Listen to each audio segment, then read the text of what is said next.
আমরা ধরো পরিপাটি করে বেরিয়েছি মেকআপ করে, কিছুক্ষণ পরেই গরমে কিন্তু ধুয়ে মুছে যাচ্ছে এই মেকআপ, গলে যাচ্ছে ফাউন্ডেশন থেকে moisturiser.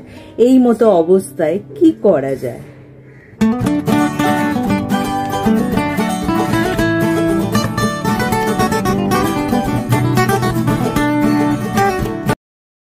Hello friends, welcome back to my channel.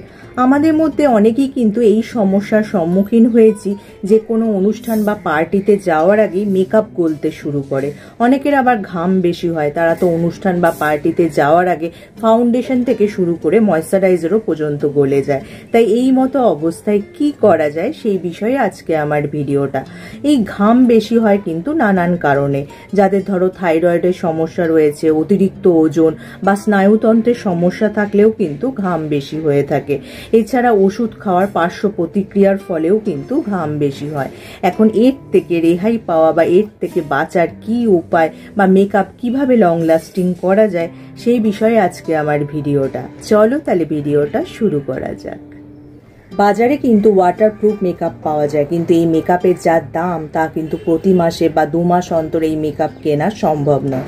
তাই মেকআপকে কিভাবে নিখুঁত বা পরিপাটি করা যায় বা লং লাস্টিং করা যায় তার উপায় কিন্তু জেনে রাখা জরুরি। যাদের বেশি ঘাম হয় তাদের কিন্তু ত্বক সতেজ রাখার জন্য প্রচুর পরিমাণে জল খেতে হবে এবং বাইরের খাবার এবং ভাজাভুজি খাবার যতটা সম্ভব এড়িয়ে যাওয়াই ভালো ত্বকের জন্য। যাদের ঘাম বেশি হয় তাদের জন্য বলবো পাউডার ফাউন্ডেশন তারা ব্যবহার করতে পারো। লিকুইড ফাউন্ডেশন ব্যবহার না করে যদি পাউডার ফাউন্ডেশন ব্যবহার করো, প্রথমে ত্বকটা পরিষ্কার করে প্রাইমার লাগিয়ে নেবে। তারপর যদি এই পাউডার ফাউন্ডেশন অ্যাপ্লাই করে নাও, দেখবে কিন্তু মেকআপটা অনেকক্ষণ অবধি ভালো থাকছে বা পরিপাটি থাকছে। এই গরমকালে আর বর্ষাকালে যেহেতু একটু ঘাম বেশি হয় বা গরম লাগে, এই সময় বেস মেকআপ তোমাদের হালকা রাখতে হবে। এই সময় যদি তোমরা কোনো ফাউন্ডেশনের বদলে ভালো কোনো ময়শ্চারাইজারই শুধু অ্যাপ্লাই করে নাও, যাতে হাইলুরোনিক অ্যাসিড এবং ভিটামিন ই এবং অ্যান্টিঅক্সিডেন্ট থাকে, তাহলে ত্বকও যেমন ভালো থাকবে এবং তোমাদের মেকআপও হবে নিখুঁত। লিকুইড লাইনারের বদলে বেছে নাও কাজল পেন্সিল। সরু করে মুখটা কাটা থাকলে তা দিয়েই দারুণ চোখ এঁকে নিতে পারবে। কালো পাউডার আইশ্যাডো দিয়ে কাজল সেট করে নিলে স্মোকি ভাবও আসবে। ঘাম বেশি হলে কাজল বা আইলাইনার পরার কয়েক ঘন্টা আগে শুকনো নরম সুতির কাপড়ে বরফ কুচি দিয়ে চোখের চারপাশে বুলিয়ে নাও। এতে ত্বকে তৈলাক্ত ভাব অনেকটাই দূর হবে। কাজল পরার আগে চোখ বন্ধ করে একবার ফেস পাউডারের প্রলেপ দিয়ে নিতে পারো। এতে চোখের আর্দ্রতা দূর হয়ে যাবে। কাজল আইলাইনার সহজে ঘাটবে না।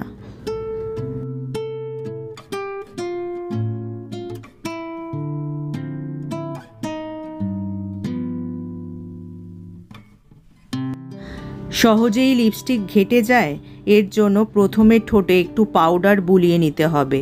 এতে লিপস্টিক লাগানোর বেস তৈরি হয়ে যায়। তারপর লিপ লাইনার বা ক্রেয়ন দিয়ে ঠোঁটের বাইরে একটি রেখা বানিয়ে নিতে হবে। এতে লিপস্টিক ঘাটার আশঙ্কা কমবে।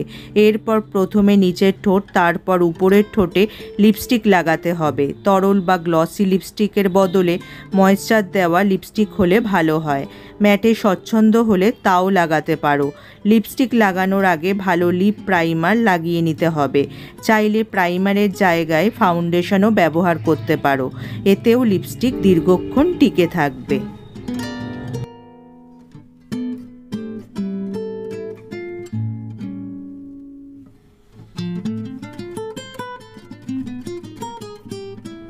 তাহলে যদি আজকের ভিডিওটা তোমাদের উপকারে আসে বা কাজে আসে, তোমার যত ফ্রেন্ডস আছে বা আত্মীয় স্বজন আছে সবার মধ্যে শেয়ার করে দিও, যাতে তারাও উপকৃত হয়।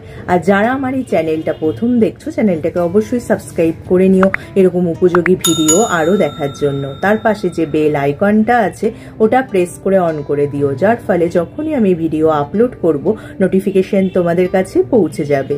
আজ তাহলে আসি, আবার দেখা হবে আগামী পর্বে।